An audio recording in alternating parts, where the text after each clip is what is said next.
बिस्मिल्लाहिर्रहमानिर्रहीम। अस्सलाम वालेकुम नाज़रीन, आप यूट्यूब चैनल देख रहे हैं। मैं इमरान खान हूँ। सबसे पहले साबिक़ वज़ीर-ए-आज़म इमरान खान साहब के स्टेटमेंट से शुरू करते हैं। उन्होंने जेल में मुलाकात की मीडिया से और वकला की टीम से।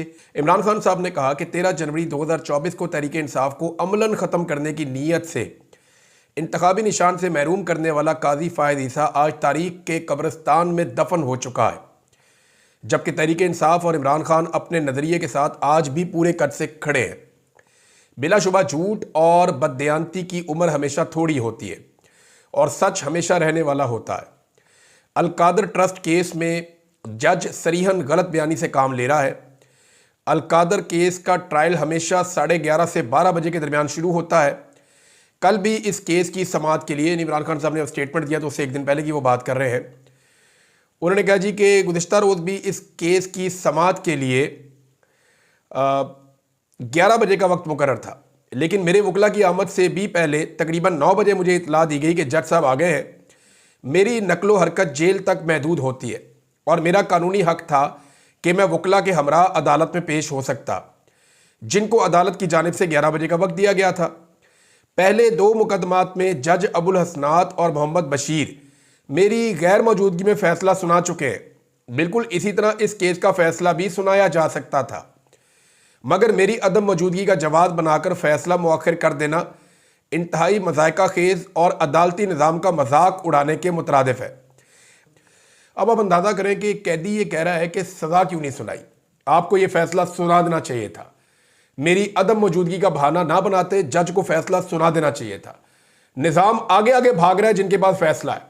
जज साहब भी निकल लिए, पूरा निज़ाम आगे आगे भाग रहा है और इमरान खान साहब कह रहे हैं नहीं सुनाओ फ़ैसला, मैं आता हूं या नहीं आता, फैसला सुनाओ। मुझे 11 बजे का वक्त दिया, मैंने अपने वकीलों के साथ आना था 11 बजे, ये मेरा कानूनी हक है, लेकिन अगर उससे पहले भी फैसला सुनाना है तो सुनाओ फैसला। तारीख का एक अजीबोगरीब कैदी है जो पूरे निज़ाम को चैलेंज कर रहा है। अब इमरान खान साहब कह रहे हैं कि अलकादर ट्रस्ट केस का आगाज़ तब हुआ था जब हसन नवाज शरीफ ने 9 अरब रुपए की प्रॉपर्टी 18 अरब रुपए में मलिक रियाज की फैमिली को बेची और NCA ने मुश्तबा ट्रांजैक्शन पर कार्रवाई का आगाज़ कर दिया कि जनाब ये प्रॉपर्टी इतनी महंगी नहीं है, इतनी महंगी क्यों बिक गई, और ये ट्रांजैक्शन जो है मुश्तबा है, इसके ऊपर उन्होंने शक का इजहार किया, मशकूक। कार्रवाई का आगाज़ किया। NCA ने ही इनसे सवाल किया कि ये जायदाद दुगनी कीमत पर क्यों फरोख्त की गई। सबसे पहले तो नवाज शरीफ ने अपने बेटे का जवाब देकर कि ये 9 अरब रुपया इजाफी किस तरह इनके बेटे ने मलिक रियाज से हासिल किया। पहले तो नवाज शरीफ का बताए ना कि 9 अरब की प्रॉपर्टी को 18 अरब में मलिक रियाज को कैसे बेचा। जहां तक हमारे दौर में काबीना की इस हवाले से जिम्मेदारी का ताल्लुक है, वैसे अगर ये मामला ऐसे है तो इस मामले को ऐसे उठाना चाहिए था इमरान खान साहब के अपने दौर में, यानी इस मामले को जरूर उठाना चाहिए था कि जनाब ये कैसे हो गया कि नवाज शरीफ के बेटे ने अपनी प्रॉपर्टी, वैसे PTI वाले उस दौर में कहते थे, मैंने ये स्टेटमेंट तो सुने थे, लेकिन ये मामला इतना ज्यादा उठा नहीं उस दौर में। वैसे भी शरीफ खानदान के खिलाफ जो मामला होते हैं वो ज्यादा उठते नहीं है। जहां तक हमारे दौर में काबीना की इस हवाले से जिम्मेदारी का ताल्लुक है तो ये रकम बराह रास्त NCA ने मलिक रियाज फैमिली के जरिए पाकिस्तान मुंतकिल की थी और हमारा फ़र्ज सिर्फ मख्फी रखने की हद तक जो उनका मुआहदा था उसको बरकरार रखना था। यानी जो एक खुफिया मुआहदा मलिक रियाज का और NCA का हुआ था, उस मुआहदे को अगर हम बरकरार रखते तो इस सूरत में ये पैसे हमें मिलते, अदरवाइज फिर हमें इसकी लिटिगेशन में जाना पड़ता। और हमने पाकिस्तान के फ़ायदे के लिए मंजूरी दी, क्योंकि इससे पहले एक साथ पाकिस्तान में इतनी रकम कभी वापस नहीं आई थी। अलकादर ट्रस्ट का इस रकम से कोई ताल्लुक ही नहीं। वो ट्रस्ट तो इस मुल्क की आमद से 1 साल कबल ही कायम हो चुका था और इसका मकसद सिर्फ और सिर्फ दूर दराज के तलबा को सीरतुन नबी सल्लल्लाहु अलैहि वसल्लम के साथ साथ दुनियावी तालीम देकर उनके लिए इल्म की शम्मा रोशन करना था। अलकादर ट्रस्ट से मुझे या बुशरा बीबी को 1 रुपए का भी फ़ायदा नहीं है।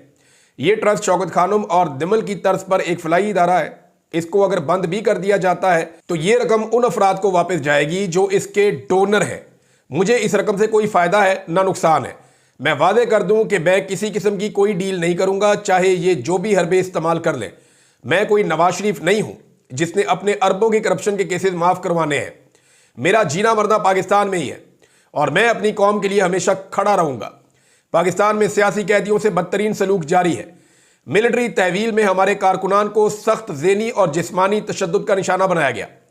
मेरे साथ भी बदतरीन सलूक किया गया। समी वजीर समेत दीगर कई कारकुनान पर बहीमाना तशद्दुद किया गया। हम इंसानी हकूक़ की तंजीमों से मुतालबा करते हैं कि पाकिस्तान में होने वाले इस कानून और इंसानी हकूक की पामाली पर एक्शन लें। हम इस हवाले से supreme court, Lahore high court और इस्लामाबाद हाई कोर्ट में दरखास्त दे चुके हैं, मगर कहीं हमारी सुनवाई नहीं हुई। हमारे पास बैनुल-अक़वामी फोरम्स पर आवाज़ बुलंद करने के अलावा अब कोई और रास्ता मौजूद नहीं है। देखिए, इमरान खान साहब ने तमाम अदालतों का दरवाज़ा तो खटखटाया ना, हर अदालत में वो गए हैं, उन्होंने इंसाफ मांगा। ये हमारे साथ नाइंसाफियाँ हो रही हैं, लेकिन इंसानी हकूक़ की खिलाफ वर्जियों के ऊपर कोई आवाज़ ही नहीं उठाता। अब मैं स्टेटमेंट पढ़ रहा था मौजूदा चीफ जस्टिस ऑफ पाकिस्तान का, याया अफरीदी साहब का, कि उनको बड़ी तकलीफ़ हुई गवादर में और बलूचिस्तान में जो लापता अफराद का मामला है, जब उनको वो हक़ाइक़ पता चले तो वो हिल कर रह गए। लेकिन इसके बारे में उन्होंने पिछले 24-36 घंटे में क्या किया? क्या उन्होंने लापता अफराद के हवाले से कोई एक्टिविटी की? क्या उन्होंने कोई सो मोटो नोटिस लिया? क्या उन्होंने इदारों को बुलाकर पूछा? या उन्होंने लापता अफराद की बाजियाबी के लिए कोई कदम उठाया? कुछ भी नहीं किया। हत्ता कि उनके अपने वकील लापता होते रहे, उनके बारे में वो कुछ नहीं कर सके। लाहौर से एक वकील लापता हो गए थे, ये हसन न्याजी भी एक वकील है। फिर जो इंतज़ार पंजूथा के साथ हुआ उसके ऊपर भी कुछ नहीं किया। सहाफ़ी लापता हुए, शायर लापता हुए, बहुत सारे बलोच हमारे पाकिस्तानी भाई वो लापता हैं, बहुत सारे कबायली हैं वो लापता हैं, कश्मीरी हैं वो लापता हैं। तो पाकिस्तान के हर कोई ऐसा इलाका पाकिस्तान का नहीं है जहाँ से बंदे लापता नहीं है, हर जगह से बंदे लापता करवाए गए हैं। लेकिन चीफ जस्टिस ऑफ पाकिस्तान ने दुख का इजहार किया, लेकिन किया कुछ नहीं। अब इमरान खान साहब कहते हैं जनाब हमारे पास रास्ता कोई नहीं है, बल्कि उन्होंने बैरिस्टर अली जफ़र को और सलमान अकरम राजा साहब को, गालिबन इन लोगों को ये ड्यूटी भी दी है कि आप लोग फौरी तौर पे ख़त तहरीर करें, इंटरनेशनल ह्यूमन राइट्स को इन्वॉल्व किया जाए और उनको बताया जाए कि पाकिस्तान में किस किस्म की ह्यूमन राइट्स की वायलेशन हो रही है। इस हवाले से उन्होंने कहा कि मैं आलमी इंसानी हकूक़ के इदारों को एक ख़त भी लिखूंगा ताकि इन बेकसूर शहरियों की सुनवाई हो। मेरा ओवरसीज़ पाकिस्तानियों से भी मुतालबा है कि इस हवाले से अपनी आवाज़ बुलंद करें। मुल्क में तहरीक इंसाफ को कुचलते कुचलते पूरे निज़ाम को ही रोन दिया गया है। मुल्क में मईशत का हाल बदतरीन है, बैरूनी सरमायाकारी तारीख की कम तरीन सतह पर है। SIFC और उड़ान प्रोग्राम बुरी तरह नाकाम हुए हैं। ग्रोथ रेट ना बढ़ने से मुल्क में बेरोजगारी में इजाफा हो रहा है। शानदार दिमाग और सरमाया मुल्क से तेजी से बाहर जा रहा है, क्योंकि किसी को इस मुल्क के इस्तेहकाम पर यकीन नहीं रहा। पाकिस्तानी कंपनियां अपना कारोबार दुबई में मुंतकिल कर रही हैं। ऐसे मुल्क में कभी मुआशी इस्तेहकाम आ ही नहीं सकता जहां कानून की हुक्मरानी ना हो। पाकिस्तान मुआशी बुहरान में दब चुका है और जब तक अवामी एतमाद की हामिल हुकूमत ना लाई गई इस मसले का कोई हल मुमकिन नहीं है। ये जी इमरान खान साहब का स्टेटमेंट है। अब आ जाए इमरान खान साहब ने जो जेल में कहा। इमरान खान साहब की जो एक इन्वेस्टिगेशन चल रही थी, जो इंक्वायरी चल रही थी, उसमें इमरान खान साहब ने जिन लोगों ने सवालात किए इमरान खान साहब से, उनसे इमरान खान साहब ने मुखातिब होकर अपने हाथ जो है वो सामने की तरफ करके कहा कि मैं रोज़ाना वहाँ देखता हूँ, इससे आगे कुछ नहीं, और वहाँ भी वही जाता है जिसे मेरा अल्लाह ले जाता है। जाओ जाकर अपने बादशाह को बता दो। ये इमरान खान साहब ने कहा जेल में जो लोग उनको मिलने आए थे। ये मैं आपको फिर बता देता हूँ कि इमरान खान साहब को जब सरकारी लोग मिलने आए तो उन्होंने हाथों से इशारा करते हुए कहा कि मैं रोज़ाना वहाँ देखता हूँ, उससे आगे कुछ नहीं है, और वहाँ भी वही जाता है जिसे मेरा अल्लाह ले जाता है। जाओ जाके बादशाह को बता दो। ये इमरान खान साहब ने कहा, और जिस तरफ इमरान खान साहब ने इशारा किया उस तरफ फांसी घाट है। ये नहीं, फांसी घाट की तरफ उन्होंने इशारा किया और उन्होंने कहा कि मैं रोज़ाना फांसी घाट की तरफ देखता हूँ, और उससे आगे तो कुछ नहीं है ना, इससे ज़्यादा कुछ नहीं कर सकते, और वहाँ भी वही जाता है जिसे मेरा अल्लाह ले जाता है। ये इमरान खान साहब का ईमान है कि ज़िंदगी और मौत अल्लाह ताला के हाथ में है, तो अल्लाह नहीं चाहेगा तो ये मुझे नहीं मार सकेंगे, और ये मैक्सिमम मुझे मारने की कोशिश कर सकते हैं। तो जो मकतल है या जो फांसी घाट है वो कहते हैं मैं उस तरफ देखता हूँ रोज़ाना, जाओ जाकर बादशाह को बता दो। अब इसमें आमिर मुगल साहब ने लिखा कि याद रहे कि इमरान खान को उन्होंने मुर्शद लिखा फांसी घाट के बिल्कुल साथ वाली बैरक में रखा गया है। ये जनाब इमरान खान साहब का स्टेटमेंट था और इमरान खान साहब ने ये बात की है। अब हुकूमत ने नाजरीन हाथ खड़े कर दिए। हाथ कैसे खड़े किए ये आप सुनेंगे तो आपको आइडिया हो जाएगा। हुकूमत ने राणा सनाउल्लाह साहब को मैं गवर्नमेंट इसलिए समझता हूँ कि वो हर चीज़ के अंदर शामिल रहते हैं, चाहे वो एस्टेब्लिशमेंट है या हुकूमत है, शरीफ ख़ानदान के बहुत करीबी हैं। पंजाब जहाँ पे PMLN का असल में जहाँ पे PMLN है कुछ बची है तो वो पंजाब है, तो पंजाब के वो सदर भी हैं। तो राणा सनाउल्लाह साहब कहते हैं जी PTI हमसे हमारी बसात के मुताबिक ही मांगे, हमसे वो ना मांगे जो हमारी बसात से बाहर है। ये PTI वालों को हमसे ज़्यादा पता है कि हमारी बसात कितनी है। यानी अब राणा सनाउल्लाह साहब बेबसी का इजहार कर रहे हैं कि हमारी तो इतनी औकात नहीं है कि इमरान खान साहब की जेल में हम मुलाकात करवा सकें। यानी हुकूमत की औकात इतनी है कि इमरान खान साहब की जेल में मुलाकात भी ये हुकूमत नहीं करवा सकती कानून और आईन के मुताबिक। और अब हुकूमत आहिस्ता आहिस्ता हाथ खड़े कर रही है। अब ये करेंगे क्या आने वाले दिनों में? आने वाले दिनों में जो हरकतें ये करेंगे वो मैं आपको बता देता हूं। लड़ाई शुरू हो जाएगी फैसल वाडा जैसे करैक्टरों में और पीएमएल-एन में और पीपल्स पार्टी में।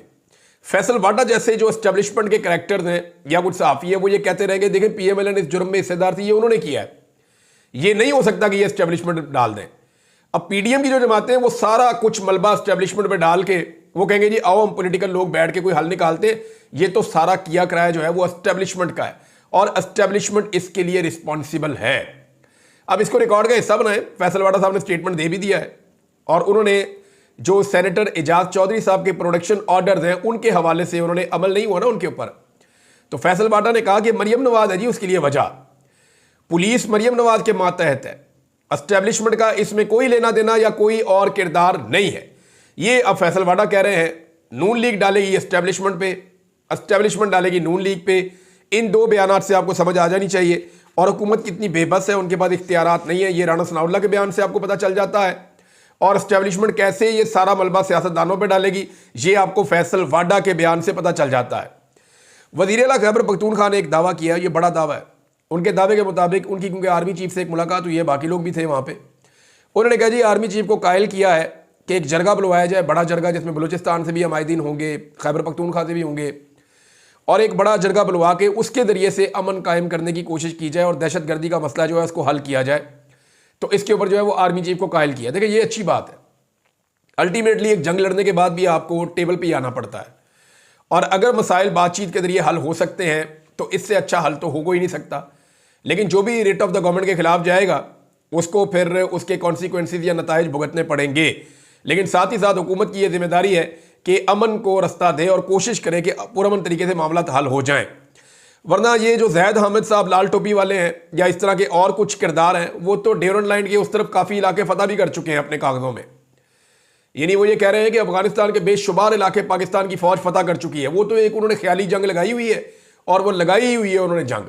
ये जब से मैं छोटा सा था तब से देख रहा हूँ इस बंदे ने जंग ही छेड़ी हुई है। कभी ये कश्मीर में जंग छेड़ देते हैं, कभी इंडिया के अंदर मुंबई में जंग छेड़ देते हैं, कभी ये कुस्तुनतुनिया में जंग छेड़ देते हैं, कभी ये जंग छेड़ देते हैं गरनाता में, कभी ये जंग छेड़ देते हैं जनाब यरूशलेम के अंदर। तो ये सरकार रहते ही जंग में है और अब इन्होंने जो है वो सारी तोपों का रुख मोड़ के अफगानिस्तान की तरफ कर दिया हुआ है और सोशल मीडिया के ऊपर ये इलाके एक के बाद एक इलाका अपने ड्राइंग रूम में बैठ के फतह करते चले जा रहे हैं। लेकिन ये सेम अप्रोच है जो अली अमीन गंडापुर ने कहा। अच्छा एक तस्वीर आई है नाज़रीन, उस तस्वीर के ऊपर बहुत ज़्यादा लोग क्रिटिसाइज कर रहे हैं। तो मैंने इस पर तहकीक की कि ये कोई क्रिटिसिज्म झूठा तो नहीं हो रहा, लेकिन वो बात ठीक है। अब आप ये देखें कि इस मुलाकात में सेंटर में आर्मी चीफ बैठे हुए हैं, उनके दाएं जानिब अली अमीन गंडापुर, बाएं जानिब गवर्नर, और गवर्नर के साथ जो है वो वफाकी वज़ीर दाखिला मोहसिन नकवी और अली अमीन के दाएं जानिब भी कोई जो है वो मिलिट्री के कोई ऑफिसर हैं। अब इसके मुकाबले में सोशल मीडिया पे लोगों ने एक तस्वीर लगाई है जिसमें इंडिया में ये एक सीएम है इंडिया के, इनका जनाब नाम है, मैंने फिर अखबार निकाला, इंडिया टुडे के अंदर ये खबर छपी हुई है। मणिपुर के जो वो चीफ मिनिस्टर हैं एन बायरन सिंह, इनकी जो तस्वीर लगी हुई है आर्मी चीफ के साथ मुलाकात में, उसमें जो सेंट्रल वाली चेयर है उसके ऊपर सीएम साहब बैठे हुए हैं और दोनों तरफ जो है वो फौजी बैठे हुए हैं। वो इस तरह मुलाकात कर रहे हैं, यानी मेन जो चेयर है, जो प्रोटोकॉल है वो उन्हें मिल रहा है। मैंने एक और भी तस्वीर देखी, यहाँ पे ये इंडिया के वजीर दिफा हैं, उनकी मुलाकात हो रही है इंडिया के आर्मी चीफ के साथ। तो ये राजनाथ सिंह है जी, इंडिया का वजीर दिफा। अब आप देखें कि टेबल के सेंटर में राजनाथ सिंह बैठा है और उसके दाएं बाएं जो है वो आर्मी चीफ और आर्मी चीफ का जो सेकंड है वो भी, और लेफ्टिनेंट जनरल्स और vice chief of the army staff, तो ये सारे लोग बैठे हुए हैं। यानी 3 बड़े ऑफिसर फौज के उनके बाएं बैठे हुए हैं, 3 बड़े फौजी ऑफिसर उनके दाएं बैठे हुए हैं। तो ये एक वज़ीर दिफा की कैसे जुर्रत हो गई कि इतने बड़े मुल्क का आर्मी चीफ, उसकी फौज भी बहुत बड़ी है, उसके हथियार भी बहुत तगड़े हैं, उसका बजट भी बहुत बड़ा है, वो एटमी कुव्वत का मालिक है, इतने बड़े मुल्क की इतनी बड़ी और तगड़ी फौज का आर्मी चीफ वो वज़ीर दिफा को मेन चेयर पे बिठा के खुद साइड पे कैसे बैठ सकता है? तो ये इंडिया के अंदर ये कल्चर है, और हम इंडिया के साथ अपने आप को अगर कंपेयर करें तो पाकिस्तान में आर्मी चीफ का लोग यहाँ पे लिख रहे हैं जगह जगह पे कि इनका 22वां ग्रेड है, तो 22वें ग्रेड का ऑफिसर कैसे चेयर कर सकता है या सेंटर में बैठ सकता है अवामी मुंतखब नुमाइंदे की मौजूदगी में। तो यहाँ पे प्रोटोकॉल के तौर पर यह कहा जा रहा है कि वजीर आला को सेंटर में बैठना चाहिए था और आर्मी चीफ को साइड पे बैठना चाहिए था। और अगर ये सिलसिला शुरू हो गया तो इसका मतलब है पाकिस्तान में सिविलियन सुपरमेसी आ जाएगी और फिर पाकिस्तान जो है वो एक हकीकी जमहूरी मुल्क कहलाने के लायक होगा और पाकिस्तान आगे बढ़ सकेगा। ये वो प्रोटोकॉल्स हैं जिनको पूरी दुनिया में फॉलो किया जाता है, लेकिन पाकिस्तान में यहाँ पे ये समझा जाता है कि आर्मी चीफ जो है वो सबसे बड़े। यहाँ पे इस मुल्क में तो लोग जो है वो ये भी कहते हैं कि आर्मी चीफ जो है वो कौम का बाप होता है। ऐसी बातें लोगों ने की हुई है, और कोई लोग कहते हैं बाप होता है, कोई कहता है कुछ होता है, कोई कुछ होता है। लोग अपनी अपनी राय है उनकी। आर्मी चीफ ही होता है और ये एक सरकारी नौकरी है, और जब ये ओहदा खत्म हो जाता है तो दूसरा आर्मी चीफ आ जाता है, तो बार बार बाप बदला तो नहीं जा सकता ना। तो ये लोगों की अपनी अपनी राय है, उसके ऊपर आप कुछ कह नहीं सकते। लेकिन ये प्रोटोकॉल्स हैं कुछ, इंडिया में ये प्रोटोकॉल मुख्तलिफ है, पाकिस्तान में ये प्रोटोकॉल अलग तरीके के हैं। तो इसी डिफरेंस को लेकर लोग एतराज़ कर रहे थे। अच्छा नाज़रीन, एक और चीज़ है, सोशल मीडिया पे पाकिस्तान तहरीक इंसाफ की एक ट्रांसमिशन चली है जिसमें शेख वकास अकरम साहब थे और सलमान अकरम राजा साहब थे। इसमें बहुत सारे ज़ख्मियों ने और ऐनी शाहिदीन ने जो 26 नवंबर में जिनके साथ सानिया हुआ, उन्होंने अपने बयान दिए। इस ट्रांसमिशन में लोगों ने ऐसी खौफनाक तस्वीर कुशी की है और वो ये बता रहे हैं कि कैसे सिक्योरिटी फोर्सेज ने उनके ऊपर डायरेक्ट गोलियां चलाई, कैसे उनको ज़ख्मी किया, कैसे उनके सामने लोग शहीद हुए। इमरान खान नामी एक ऐनी शाहिद था, उसने बताया उसके यहाँ से गोली लगी, मुंह के एक तरफ से दूसरी तरफ से निकल गई और वो अभी हीलिंग प्रोसेस में है, उसका इलाज चल रहा है। और कुछ लोग ऐसे हैं जो बेचारे पैरालाइज हो गए हैं, वो चल फिर नहीं सकते। कुछ को जो है वो उनके अज़ा को नुकसान पहुंचा है, वो ज़िंदगी भर उनको ये नुकसान उनका रहेगा। तो ये लोग बता रहे थे, उसने कहा जी 1 मिनट के अंदर 5 वर्कर्स को मेरे सामने गोली लगी है और वो गिर गए। मेरे पास उसकी वीडियो भी मौजूद है, इमरान खान नामी ये ज़ख्मी शख्स बता रहा था। तो बहुत सारे लोगों ने ऐसे हौलनाक किस्म के हकायक बताए हैं कि इंसान जब उसको सुने तो रूह कांप जाती है कि हमारी अपनी सिक्योरिटी फोर्सेज क्या इस तरीके से लोगों के ऊपर डायरेक्ट फायरिंग कर सकती है। तो इसमें उमर अयूब साहब ने स्टेटमेंट एक मरतबा फिर दिया कि स्नाइपर के साथ, यानी स्नाइपर राइफल से टारगेट करके हमारे लोगों को गोलियां मारी गई हैं। जिन लोगों को गिरफ्तार किया गया उनके नाखून निकाले गए हैं और अब तक जो लापता अफराद हैं जिनकी 50 के करीब या इससे कम तादाद बताई जाती है, उनके बारे में पाकिस्तान तहरीक इंसाफ के पास कोई इंफॉर्मेशन नहीं है कि वो कहाँ हैं। हुकूमत ने उनको ढूंढने के लिए भी अभी तक कुछ नहीं किया। वैसे हुकूमत के सामने एक शर्त रखनी चाहिए थी कि हमारे ये लापता अफराद फौरी तौर पर बाजियाब किए जाएँ और हमारे हवाले किए जाएँ, बल्कि लिस्ट हुकूमत को देनी चाहिए थी। अब नाज़रीन, मामला ये है कि एस्टेब्लिशमेंट जल्द अज जल्द ये मामला हल करना चाहती है, क्योंकि देखें ना, जो बाइडन के जाने के बाद मामला खराब हो जाएंगे। पाकिस्तान तहरीक इंसाफ की क़यादत के ऊपर अब दबाव डाला जा रहा है कि कुछ भी करके ओवरसीज पाकिस्तानियों को टोन डाउन किया जाए। ओवरसीज पाकिस्तानी जो आलमी सतह के ऊपर आवाज़ उठा रहे हैं, या जो सेमिनार्स हो रहे हैं, या जो कांग्रेशनल मीटिंग होने जा रही है, पार्लियामेंट्री मीटिंग होने जा रही है 15 तारीख को, ये जितनी भी चीज़ें आज के दिन में होने जा रही है, ये जितनी भी चीज़ें चल रही है, इन सबको नीचे लाया जाए और ओवरसीज पाकिस्तानियों को रोका जाए, उनके मामलात को नरम किया जाए। क्योंकि जिस तरफ ओवरसीज पाकिस्तानी चल पड़े हैं, इस रास्ते पे पाकिस्तान के अंदर बहुत सारी शख्सियात के लिए बहुत सारी मुश्किलात पैदा हो जाएंगी और उनके लिए सख्त नताइज होंगे इन चीज़ों का। फैसल वाडा ने दावा किया है कि 20 जनवरी तक कुछ भी नहीं होगा। ये दावा उनका दुरुस्त भी हो सकता है कि निज़ाम 20 जनवरी तक कुछ भी ना हो, 17 को हो सकता है इमरान खान साहब को सजा सुना दी जाए, मामला फिर आगे बढ़ता रहे, हाई कोर्ट के अंदर चला जाए।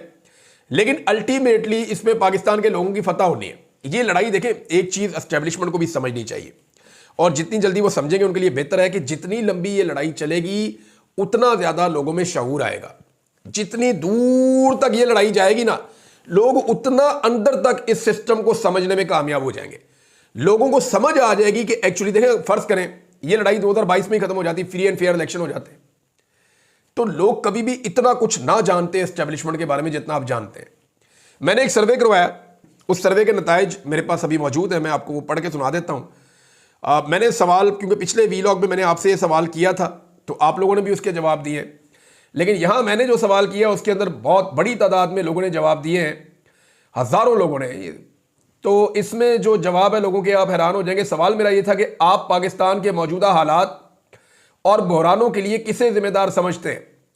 तो मैंने 2 ऑप्शन दिए थे, एक सियासतदानों को, नंबर 2, एस्टेब्लिशमेंट को 95% पाकिस्तानी कह रहे हैं, हजारों लोगों में से, कि वो एस्टेब्लिशमेंट को जिम्मेदार समझते हैं पाकिस्तान जिन बहरानों में घिरा हुआ है आज, या जो पाकिस्तान के हालात हैं इनके लिए एस्टेब्लिशमेंट जिम्मेदार है। सियासतदानों का यानी नवाज शरीफ कितने गैर मकबूल हैं, जरदारी कितने गैर मकबूल हैं, मरियम नवाज कितनी गैर मकबूल है। हालांकि ये लोग बदतरीन अपनी मकबूलियत के निचले लेवल पे चले गए हैं, इसके बावजूद 95% लोग इनको क्लीन चिट दे रहे हैं। वो कह रहे हैं जी ये जिम्मेदार नहीं है, वो एस्टेब्लिशमेंट को जिम्मेदार समझते हैं। और जो भी अपने आप को एस्टेब्लिशमेंट के साथ नत्ती करता है वो ऑटोमेटिकली जिम्मेदार भी बन जाता है। शहबाज गिल और मोहित पीरजादा साहब पे फिर FIR दर्ज हो गई है, यानी ये निज़ाम सीख ही नहीं रहा, उनके ऊपर फिर FIR दर्ज हो गई कि इदारों के खिलाफ ये बातें करते हैं। डॉक्टर मोहित पीरजादा साहब से तो मेरी बात नहीं हुई, शहबाज गिल साहब का मैं आपको ट्वीट पढ़ के सुना देता हूं। उन्होंने कहा जी FIA ने इन्वेस्टिगेशन के बाद मेरे खिलाफ नया मुकदमा दर्ज किया है और जिस टिकटॉक अकाउंट शहबाज गिल 04 को वजह बनाकर यह मुकदमा दर्ज किया गया है वो अकाउंट मेरा है ही नहीं, किसी फैन ने बनाया हुआ है जिस पर मेरे समेत सदीक जान की, सबीना पाशा की और बहुत सारे और दोस्तों की पोस्टें लगी हुई होती हैं, तो मेरा इसमें क्या कसूर है। तो शहबाज गिल साहब पे पर्चा हो गया एक ऐसे अकाउंट को लेकर के जो उनका है ही नहीं। मेरे साथ भी एक दफा एक मुकदमा ऐसा ही दर्ज हुआ था और एक मुकदमा दर्ज किया गया मेरे खिलाफ जिसमें मेरी ट्वीट को एडिट कर दिया गया। मैंने ट्वीट कुछ और किया था, उसके 2-4 जुमले चेंज करके, लफ्ज आगे पीछे करके, तो एक नया मुकदमा दर्ज कर दिया गया था। तो इस तरह अगर ये मुल्क चलेगा तो क्या ऐसे चलेगा। अब तक के लिए इतने, अपना ख्याल रखिएगा, अपने चैनल का भी। अल्लाह हाफ़िज़।